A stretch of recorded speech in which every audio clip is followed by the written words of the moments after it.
tuturor, mă numesc Laura Ionescu și bine ați venit la primul episod din podcastul La Ceai cu Ara. Astăzi îi avem alături de noi pe Starlight. Bună! Bună! Și ne aflăm la News Cafe. Bună, Laura! Ne bucurăm mult să fim aici. Noi suntem echipa Starlight 24909 de la Colegiul Național Alexandru Odobescu Pitești. Mulțumim pentru invitație și sperăm ca primul episod să iasă super bine. Mulțumim și noi că ați acceptat. Pentru început, voiam să vă întreb cum a luat naștere echipa voastră. Cred că putem spune că suntem oarecum un vis de sufragerie, pentru că la început ne întâlneam efectiv în sufrageria mentorului nostru, dar ușor am primit ajutor din partea liceului și am reușit să renovăm 2 săli și să le facem ca un al doilea cămin pentru noi, iar marea majoritate dintre noi chiar stăm acolo mai mult decât acasă. Foarte drăguț. Și avem o întrebare, cred că toată lumea se întreabă asta. Aveți un nume de echipă foarte frumos și voiam să aflăm dacă aveți o poveste în spate sau cum a apărut numele Starlight. În momentul când am ales numele, toată lumea a venit câte o propunere. Cam toate au avut în ele Light sau Star, deci am pornit cu chestia asta. Și nu știu, au fost vreo 7 variante, foarte asemănătoare. Și la un moment dat, pur și simplu, s-a votat și am zis, fiecare votează, dar nu votează ce a propus el. Și a ieșit Starlight. Dar cam toate erau asemănătoare între ele, erau cu Star sau cu Light. Și asta ne s-a părut și nou, într-un final, chiar cea mai bună alegere și ne definește. Super! Puteți să ne povestiți puțin despre valorile echipei? Ei bine, cum a zis mai devreme Angelo, echipa noastră s-a născut într-o sufragerie, practic, și cred că valoarea principală a echipei noastre este nu neapărat coeziunea, cât este legătura dintre noi și faptul că suntem conectați și suntem prieteni în afara hub-ului și suntem prieteni în afara competiției și asta ne face super pregătiți pentru orice. Faptul că suntem uniți și că suntem prieteni. Foarte frumos. Așa trebuie să fie într-o echipă care are rezultate ca ale voastre foarte bune. Dacă sunteți o echipă atât de unită, puteți să ne povestiți totuși despre momentele grele pe care le-ați avut până acum? Să vedem cum ați trecut peste aceste momente grele. Poate cei care ne vizionează au nevoie de câteva sfaturi și cred că sunteți o echipă care chiar poate să dea niște tips and tricks. Păi, ce am putea spune, exact ca într-o familie mai mare, mereu apar conflicte între noi, în special în partea de tehnic, că da, acolo vin cele mai multe idei pe minut, să zicem așa, dar ce facem noi de obicei, le scriem pe toate pe tablă și începem să analizăm fiecare idee în parte până ajungem la cea mai bună. Dacă niciuna nu întrunește tot ceea ce ne-am dorit, de exemplu pentru un robot, apoi începem și le și combinăm. Și abia atunci reușim să găsim un rezultat împreună. Și abia atunci dispare orice fel de conflict între noi. Pur și simplu totul dispare. Dacă nu reușim în felul ăsta, 100% dispare după ora 8 când mergem la șaurma.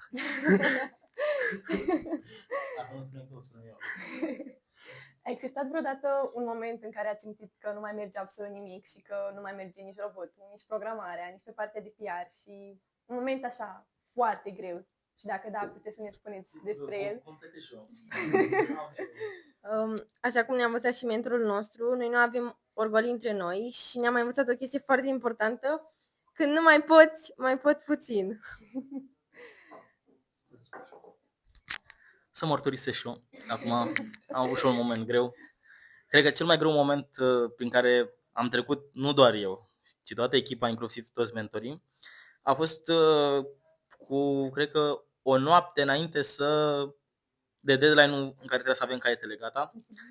A fost o noapte lungă, furtunoasă, în care am schimbat caietul și am ajuns la varianta pe care ne doream, varianta optimă, și m-am învățat și o minte să facem lucrurile mult mai din timp. Și de acum suntem mult mai bine anul ăsta. Ați schimbat tot caietul cu o seară înainte? Nu, în afară de prima de copertă, totul s-a schimbat, da. Sper că portofoliu, nu caietul mare. Da, să zicem, rămâne secret în momentan. Povestește-ne puțin despre momentul în care ai fost cel mai mândru de echipă, personal acum. O să luați pe Iulia, care acum este team leader. Eu am fost mândru de ei tot timpul, inclusiv de mine, că fost eu. Dar să vedem ce zice și team leaderul nostru, sunt și eu chiar foarte curios. Te-am întrebat pe tine că știu că ești în echipă de foarte mult timp și M-a prins. da, și ai o conexiune foarte frumoasă cu ei și acum ești la facultate și voiam să văd așa o perspectivă. Cred că cel mai mândru am fost când am creat echipa și am mutat în nou hub. Deci în momentul ăla, primele 2 săptămâni, nu știu, am fost cei mai activi atunci și pe Insta și pe TikTok. Când am văzut că ideile noastre pe TikTok și pe Insta cu activitățile pe care le făceam prindeau și chiar, nu știu, am făcut 300 de followeri în câteva săptămâni la început, nici mie nu venea să cred. Deci din toate proiectele pe care le-am avut în momentul acela am mers cel mai bine și chiar m-a uimit. Adică din toată experiența mea și de parte de PR am fost foarte uimit și n-a fost doar meritul meu, a fost meritul tuturor, pentru că în momentul ăla echipa a existat la început doar pe PR. Și, nu știu, toți am avut un rol acolo. Deci atunci a fost maxim, dar și în rest, când la toate competițiile ce am câștigat și ce am pierdut, eu am fost mândru. Foarte frumos. Dar o luat și pe Iulia, să plâng și pe ea. Să plâng și de aia. Ok. Eu aș da un eveniment care s-a întâmplat mai recent puțin, anul acesta, dacă și-o bea zis de început, o să zic acum ceva mai recent. Am fost cea mai mândră când am reușit să plecăm cu noi membri ai echipei în prima deplasare pe weekend, peste noapte. Cred că a fost la Alba Iulia când a fost la Xeotox și acolo am luat mai mult de jumătate din cei noi. Au fost disponibili și au venit alături de noi și a fost prima dată când am stat acolo împreună, am fost foarte închigați și am făcut ciclătite, ne-am distrat. Activitățile pe zi au fost super ajutătoare și fiind și un eveniment non-tehnic, mai mult am stat la conferințe, am avut lucruri de lucrat în echipă și asta ne-a legat foarte mult acolo, separat de ce facem în atelier. Și atunci cred că am fost cea mai mândră de echipa noastră. Ce frumos! Răspuns foarte bun. Și puteți să ne povestiți despre un moment în care ați realizat că munca voastră dă roade și chiar contează și se văd rezultate cu adevărat? Chestia asta putem spune că ne-a fost insuflată în primul rând de mentori, dar munca noastră zilnic se vede. Adică nu trebuie să fie un anumit moment, nu doar la competiții se vede și lucrul ăsta l-am observat, de exemplu, și când am ajuns la facultate. Cei care provenim din FTC suntem chiar diferiți față de restul, avem o altfel de gândire, un altfel de comportament, iar ce m-a șocat e faptul că lumea care, unii chiar nu știu de această ocupație pe care o avem noi, pot spune, dar tu cred că ai făcut altceva față de ceilalți, tu ești diferit și lucrul ăsta se vede zilnic, adică nu cred că trebuie să demonstrăm că munca noastră e doar la competiții sau în fața judge-ilor. Foarte frumos. Ce a însemnat robotica pentru voi, dincolo de competiții? Că ai adus puțin în discuție ce a însemnat la facultate. Da, faza asta cu facultatea și în general, nu știu, la toate activitățile care nu aveau legătură cu robotica, dar erau tot cu elevi, oameni de vârsta noastră, să zic așa, se vedea că, nu știu, suntem un pic mai diferiți, se uitau foarte mulți asupra noastră, dar nu am văzut și la alte echipe că se întâmplă același lucru. Deci chiar se observă chestia asta că suntem foarte diferiți. Și pe lângă partea asta cu competițiile, noi ne-am unit așa ca o familie. Deci chiar anul trecut, deci în fiecare zi, de dimineața până seara, ori eram la hub, ori eram pe lângă hub, prin oraș, aici prin orașul nostru Pitești, plimbându-ne cu mașinile, că toți avem permis. Acum asta a fost o chestie foarte faină. Locurile noastre preferate, cum știe toată lumea, sunt șaurmeriile, mall-urile, tot după mâncare. Da, și în ultimul timp ne culturalizăm, mergem la cinema, avem reduceri, deci mie îmi place foarte mult. Am văzut în ultima lună, cred că 5-6 filme cu băieții ăștia, cu colegii noștri și urmează să mai vedem. Așa e, da? Încă pe atât. Mergem și împreună. Da. Foarte frumos. Și acum despre sustenabilitate puțin. Cum vedeți echipa în următorii ani? Zic eu? Te las pe tine? Hai să vedem. 1, 2, 3 și te-am bătut. Hai, zic eu. Eu văd echipa diferită, în primul rând, pentru că peste 5 ani niciun membru care acum nu o să mai fie membru, o să fie alumni, mentor, pensionar, cine știe. Așa, inclusiv și eu, cine știe. Să știți că la pensie e foarte frumos, avem mărturiile unor colegi. Așa. O văd că o să meargă în același stil. Deci tot o să ne facă mândri 100%.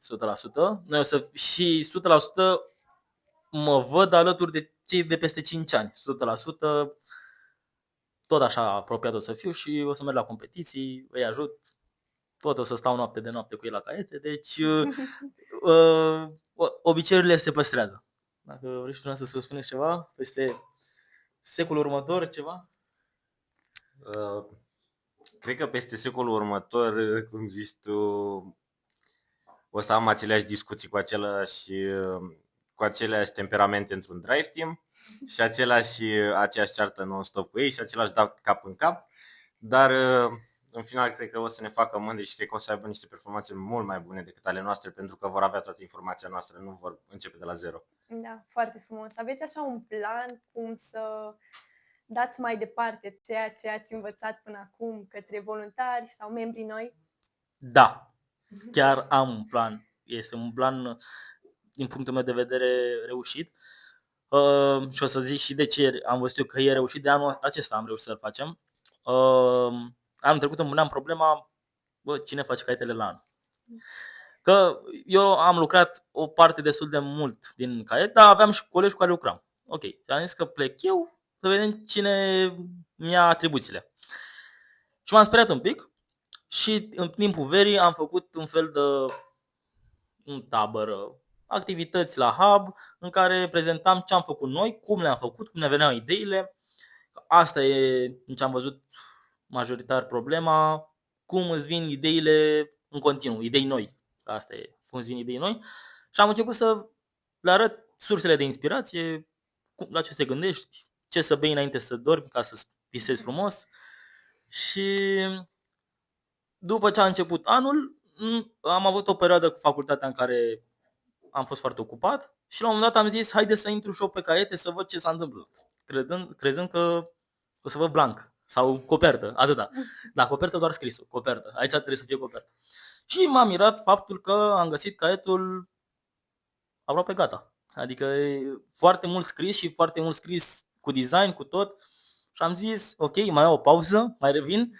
Și chiar m-a uimit faza asta, adică eu pe partea de non-tehnic am reușit să dau mai departe ce am învățat celorlalți prin activitățile astea de vara. Vara și la începutul lui septembrie am prezentat tuturor cum să facem, cum fac eu caietele, cum să le-am dat și lor sfaturi cum să îmbunătățească și multe alte detalii pe partea de non-tehnic. Deci pe non-tehnic 100% s-a sustenabilizat, să zic așa, partea de tehnic.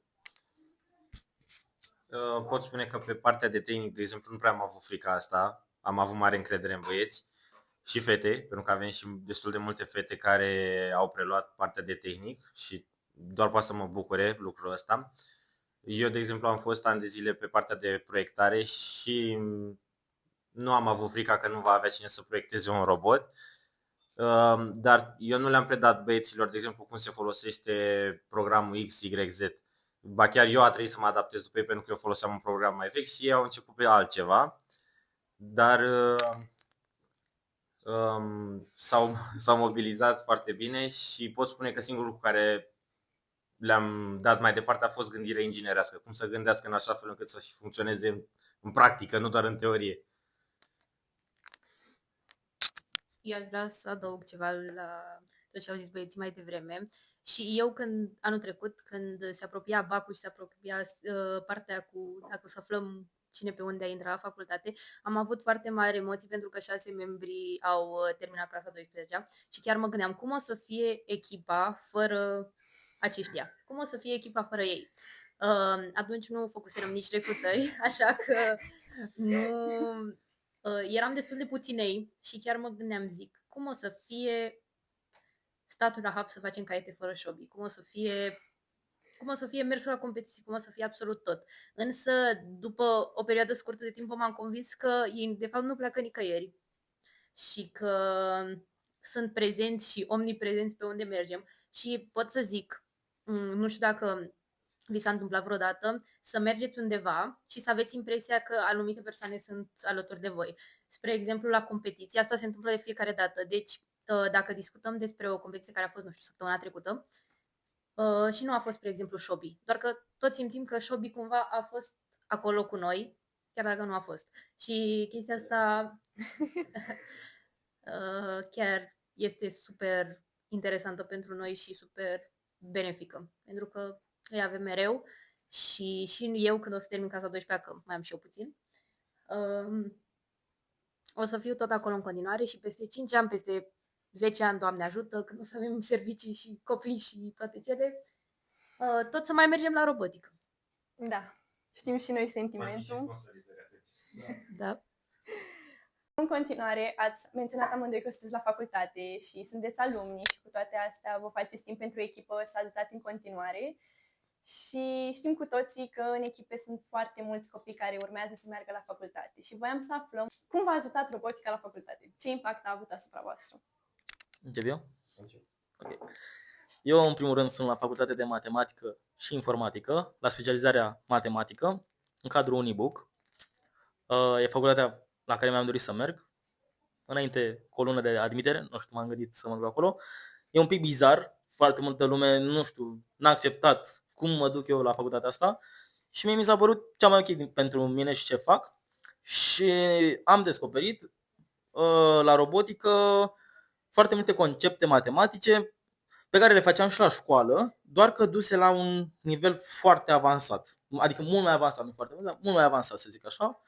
Nu o să intru în detalii, dar o să dau și un mic exemplu de la facultate. Nu știu, foarte multe concepte le-am reîntâlnit la cursuri, nu că erau la algebră, la analiză, deci pur și simplu le-am văzut acolo. Și la un moment dat la geometrie, pentru că la robotică mi-a plăcut foarte mult să lucrez pe partea de geometrie. Și la geometrie, nu știu, am pus o întrebare profului dacă a auzit de niște curbe. Și a zis că n-a auzit. Eu am explicat unde le folosesc, ce fac cu ele și timp de o jumătate de oră omul a început să afle la ce îmi trebuie mie. Și la un moment dat, după o jumătate de oră, a zis: bă, voi sunteți tari, ce faceți acolo la robotică, îmi place, vreau să mai aud de la tine chestii de genul. Și chiar m-a uimit și pe mine, că chiar l-a interesat, pentru că era un concept foarte simplu și lui s-a părut foarte banal în viața de zi cu zi, dar nu era esențial. Deci eu am observat foarte mult că ce am făcut la robotică am refăcut și la facultate la același nivel. Eu sunt student în cadrul Facultății de Inginerie Industrială și Robotică, pe specializarea mecatronică și robotică în limba engleză. Ce pot spune că m-a ajutat foarte mult a fost fix partea asta de gândire și viziune în spațiu. De multe ori mă gândeam cum o să mă ajute pe mine la facultate chestia asta. Și stăteam odată la cursuri și profesorul face la noi: cine mai știe să proiecteze pe aici? Cine a mai făcut vreodată piese? Eu am mai făcut. Eu. Da, un pic mai temperat că așa. Și face: știi să desenezi pe foaie? Fac: eu nu știu să desenez pe foaie. Eu cum auzi și tastatura. Și face: băi puștule, că așa ne zice el, băi puștule, tu în momentul în care vrei să vorbești, de exemplu, cu mine, eu te înțeleg. Dar dacă vrei să vorbești cu un inginer de 70 de ani, la ăla te duci cu foaia prima dată, nu cu calculatorul. Și apoi m-a luat sub aripa lui și m-a învățat să desenez cadurile pe foaie. Și tot așa, de exemplu, noi am avut beneficiul de a fi foarte plimbați cu partea asta de robotică și am fost la nenumărate expoziții unde am văzut tot felul de tehnici și roboți industriali. Și tot așa, predau un profesor cea și fac eu în timpul orei la colegi: eu am pus mâna pe asta, eu am făcut, eu l-am văzut. Și m-a auzit proful că trecea prin spatele meu și face: unde ai văzut, mă, tu puși la mă așa ceva? Și fac eu: te zic că ăsta e un robot cooperativ, face nu știu ce, face, ești tare, boss, stai jos. Așa am scăpat eu de ascultare într-una din ore. Super, da. Am o întrebare suplimentară și pentru colegele noastre. Unde își doresc ele să meargă la facultate? Vreau să aflu și eu acum în exclusivitate unde merg. Acum noi am zis, hai să vedem și noi. Asta voiam să întreb și eu. Am citit gândurile. V-am zis telepatie, sunt peste tot. Laura, tu ești clasa 12 acum? Nu, sunt la 11. Am 11, că vreau să-ți pasezi ție prima întrebarea. Eu vreau să urmez, Șobi știe deja, Facultatea de Electronică, Telecomunicații și Tehnologie Informației din cadrul Politehnica, ETI, pe scurt. Și mi-ar plăcea să merg la specializarea YETI și tot în engleză aș vrea și eu, cum este Angela la facultate, am auzit lucruri foarte bune. Să dau acum preadmiterea în aprilie și sper să intru atunci, pentru că toată vara mă gândesc că o rezerv către robotică, pentru că sigur o să mergem la o grămadă de plasări, pentru că așa facem în fiecare an. Și poate. Chiar în afara României facem noi deplasări. O deplasare. În Bulgaria, o inclusiv O grijă asta. Ar fi bine. Și cam asta. Am multe așteptări de la facultate. Sper să mi se potrivească, să-mi placă și abia aștept să mă întâlnesc la București cu alumnii echipei și o să devin și eu alumnii și asta o să fie puțin ciudat, că nu o să mai trebuiască să mă trezesc dimineața să merg la liceu și după să rămân la robotică și maxim online și în weekenduri, dar da, mi-ar plăcea să vin la evenimente așa sâmbătă și să întreb și acum ce mai aveți de făcut? Vă ajut? Nu vă ajut? Ok, stau aici acum. Să vă dăm un spoiler? Să dăm un spoiler. Nu mai trezești la 7 ca să te duci la... Te trezești la 6. La 6 ca să duci la facultate, ca să vezi mesajele de pe grup. Să le citești și să răspunzi, să fii acolo, să fii cu detaliu. O să dau grupul memut? Răspuns nevalid. Asta tăiem. Haideți și dumneavoastră. Eu sunt clasa 11 acum. Nu dau nici bacul, nici admiterea sau preadmiterea, dar în viitor aș vrea să urmez facultatea de automatică și calculatoare în cadrul Politehnicii București. Momentan la asta m-am decis. Sper să nu mă răzgândesc pentru că am început să mă pregătesc. Sper să fie facultatea potrivită pentru mine. Știu că toată lumea știe că nu o să mai am viață socială, sunt conștientă, nu prea am nici acum, dar da. Da, vă iubesc. Laura? Eu sunt tot clasa 11, însă m-am decis foarte ferm unde o să mă duc la facultate și plec la Viena. Wow. Voi merge la facultatea VU Viena și voi studia economie și business în engleză. Și abia aștept. Deja mă pregătesc pentru facultate și dacă vreți să dați în străinătate la facultate, puteți să-mi dați mesaj că vă ajut. Foarte mișto. Te vizităm când facem expediția în vară. Da. Peste 2 ani la Viena, ok? Da. Vă asigur că cazare veniți doar cu voia bună și cu bucuria Eu pe care o aveți mereu. Ok, în continuare, ce ați vrea să știe lumea despre echipa voastră? Câteva lucruri așa, pentru cei care nu vă cunosc și se uită acum la acest podcast. Am un răspuns la întrebarea asta. Oricum pe noi lumea ne știe, toată lumea ne știe pe noi, să zic așa. Și unde n-am fost, de știe lumea că să povestește pe noi. Adică. Da, deci multă lume cu care n-am interacționat niciodată ne știu și asta îmi place. Deci suntem, să zicem, vedete. Aici pe la noi prin liceu, deci mergem. Așa să zic ce să știe despre noi. Ce ați vrea să știe despre voi? Deci cineva care nu a auzit niciodată ceva despre noi, greu de crezut, dar că suntem competitivi. Deci asta e o latura noastră și inclusiv și a mea. Deci asta, nu știu, a venit, toți suntem la fel. Suntem o echipă foarte competitivă și cred că ne place să mâncăm. Asta ar fi un alt răspuns. Dar suntem foarte uniți. Deci suntem o echipă cu care oricine poate colabora, suntem deschiși la colaborări. Ce ne dorim, sunați-ne pe mine 077, așa. Și ne place să ne distrăm. Râdem foarte, foarte mult. Deci veniți cu noi la evenimente, dacă mă vedeți și pe mine MC, o să râd non-stop. Asta este talentul meu. Și ne place la nebunie să facem asta. Așa e? Așa e, aprob. Voi mai vreți să adăugați ceva? Da. Aș adăuga și pe lângă faptul că râdem foarte mult și ne distrăm, legat de competitivitate, Clar, la treasure hunt-uri nimeni nu-l bate pe Șobi. Asta este clar. Deci, să faceți treasure hunt. Ca un show, 10 oameni pentru un sintetic, cine vrea să se bage, deci chiar avem nevoie, vă mulțumesc. Și dacă vreți să vedeți cum râdem când Șobi este MC, să veniți la regionala de la București, pentru că acolo... Ce surpriză! În exclusivitate aici la Ara! Wow! Wow! Nouă la Pitești ne place să ne distrăm. Deci suntem niște oameni foarte distractivi. Distrați. Cum vreți voi să o luați. Și pozitiv, suntem niște oameni pozitivi. Minus cu minus face plus. Așa e, aveți încredere. Următoarea întrebare, vă rog. Următoarea întrebare. Următoarea întrebare. În cadrul podcastului care se numește La Ceai cu Ara și avem aici toți ceai, ne-am propus să facem o întrebare Spill the Tea. Ce înseamnă asta? Echipa invitată ne va spune un secret de-al ei, ceva din culise, pe care noi nu îl știm. Așa că, Spill the Tea. Avem secrete? Nu prea. Nu e sigur. Deci, noi nu cred că avem secrete. O să avem, nu știu, cred că o să mă gândesc un pic. Sau ce e bine. Stai liniștit.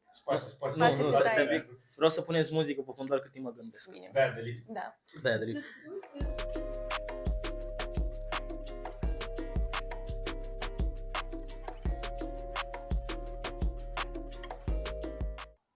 Putem să zicem un secret tot despre mâncare?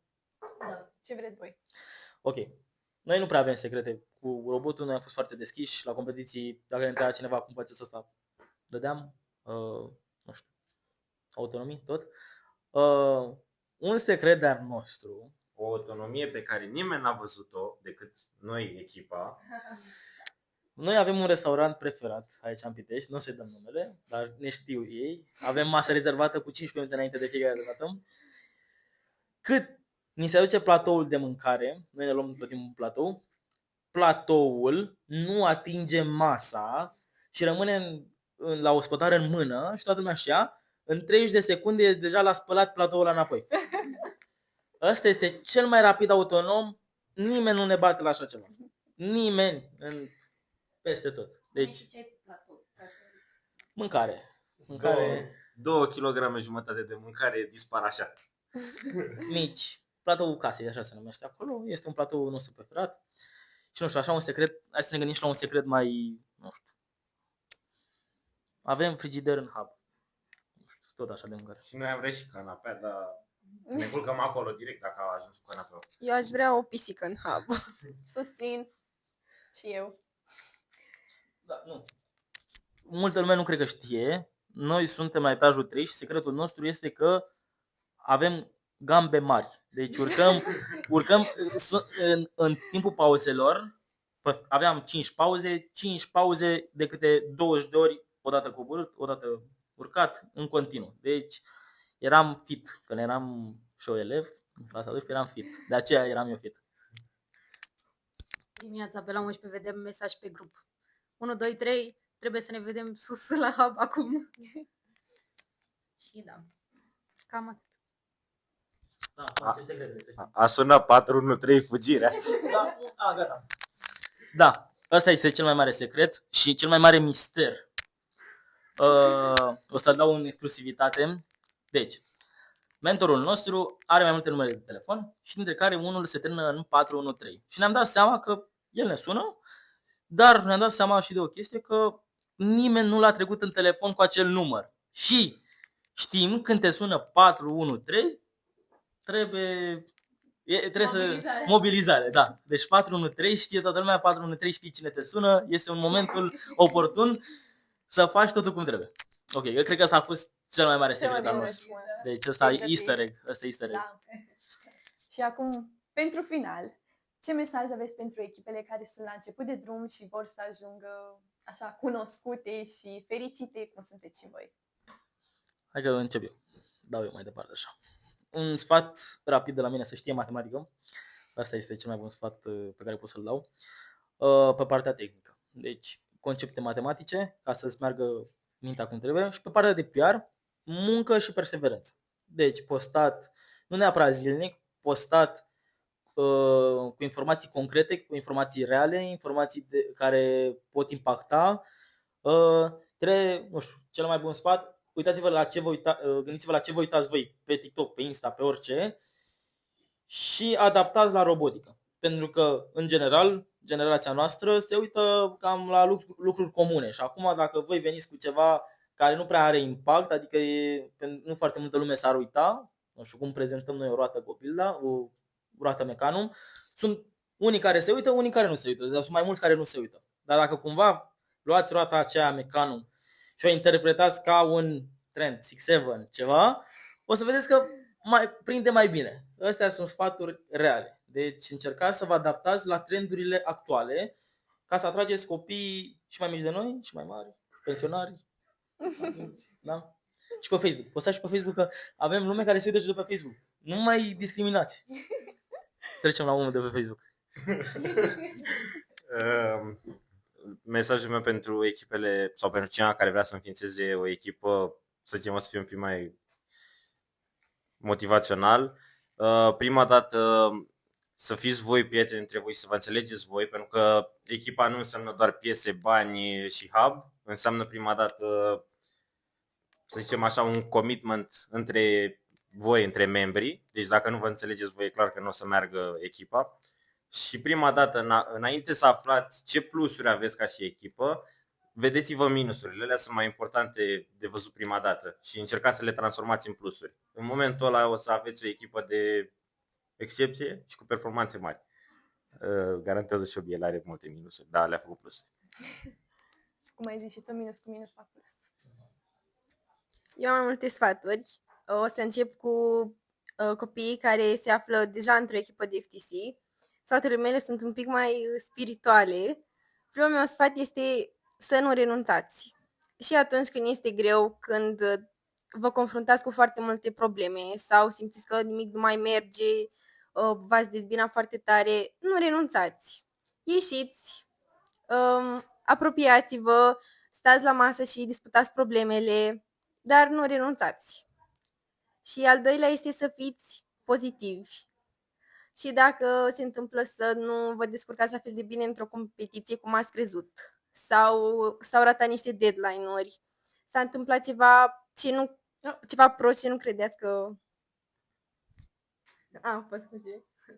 Ce nu credeați că o să se întâmple, fiți pozitivi și luați și acel rău ca pe un bine și învățați din acel lucru. Iar pentru copiii care nu se află într-o echipă de FTC și se uită la acest podcast, nu vă fie frică să încercați nimic.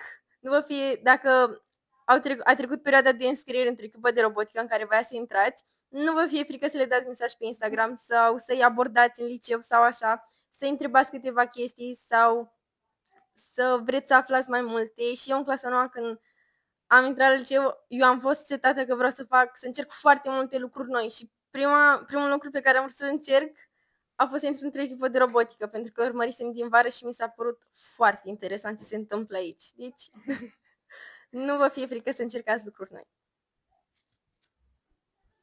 Și așa să închem rândul. Încă un lucru pe care mentorul nostru ne-a învățat este să comunicăm între noi.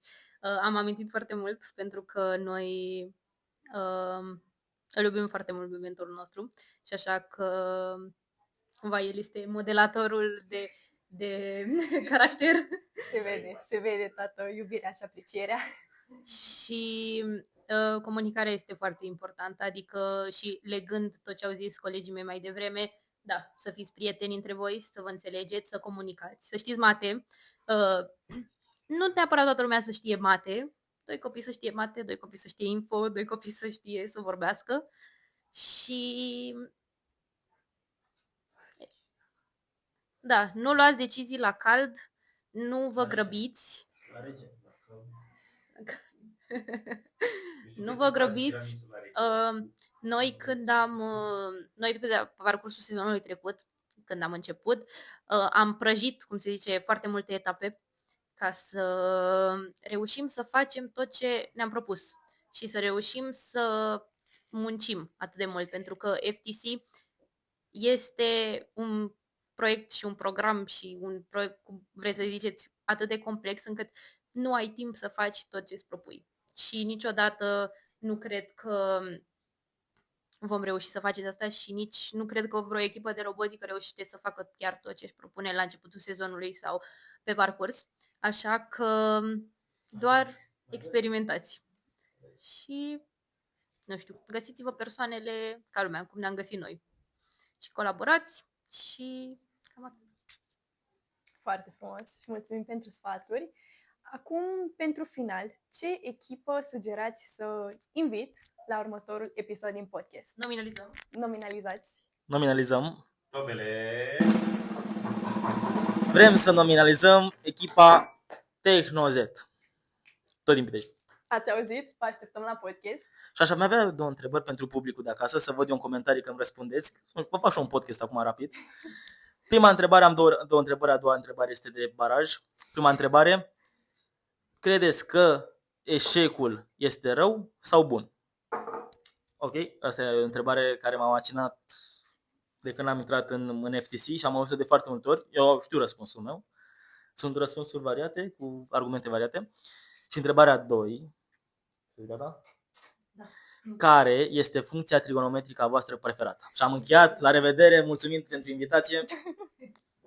Vă mulțumim foarte mult că ne-ați acceptat invitația și că ați stat la ceai cu noi și ne-ați povestit din reușitele voastre, din mai puțin reușitele voastre și ne-ați arătat cum arată o echipă unită, autentică, mereu bucuroasă. Și sper că v-a plăcut. Sigur ne-a plăcut. Da, ne-a plăcut. Ți-a plăcut? Mi-a plăcut. Vă v-a plăcut? Da. Deci ne-a plăcut. Avem cu 4 de da, treceți în etapa următoare. Și dacă și vouă v-a plăcut cei de acasă, nu uitați să ne dați un subscribe, like, share și comment și nu uitați să ne spuneți ce echipă ați vrea să vedeți în următorul podcast. Mulțumim și News Cafe Pitești pentru găzduire și ne vedem la următorul ceai. Pa! Ciao! Pa!